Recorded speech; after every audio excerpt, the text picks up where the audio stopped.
Masarap, masarap, masarap. Lahat masarap. Alam niyo ba na hindi lang pala to isang restaurant? At anong meron sa stockroom na to? Stay with me and let's discover. Swak sa summer, ang dami pagpipili ang mga nakapromo na drinks at talaga namang thirst quencher. Hindi magpapahuli sa sarap ang freshly blend lemon cucumber with mint na to. Napaka-refresh na chocolate smoothie, blueberry yogurt, matcha, and strawberry yogurt. Sa kitchen naman, na-witness ko kung paano nila pinrepair at niluto ng maayos ang mga food para sa mga customers. Kaya una kong tinikman ang kanilang shock burger na hindi mo titigilan sa sarap. Hindi ko na rin pinatagalan pang kainin ang buffalo wings dahil no doubt, itsura at lasa panalo na. Next in line is the peri-peri chicken. Nakakaiba ang timpla ng sauce. Highly recommended ko to sa lahat ng mga ka-mom cravers ko. Ito naman ang beef teriyaki bowl na kailangan yung sulitin dahil naka-promo with free extra rice and iced tea. Marami ding choices. Ang single peri-peri chop naman ay lalong sumarap dahil sa peri-peri sauce. And the last but not the least, ang bida sa table,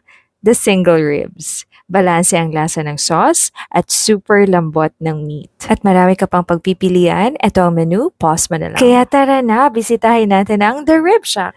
Pero wait lang, ano nga bang meron sa stockroom na to? Reveal na ba?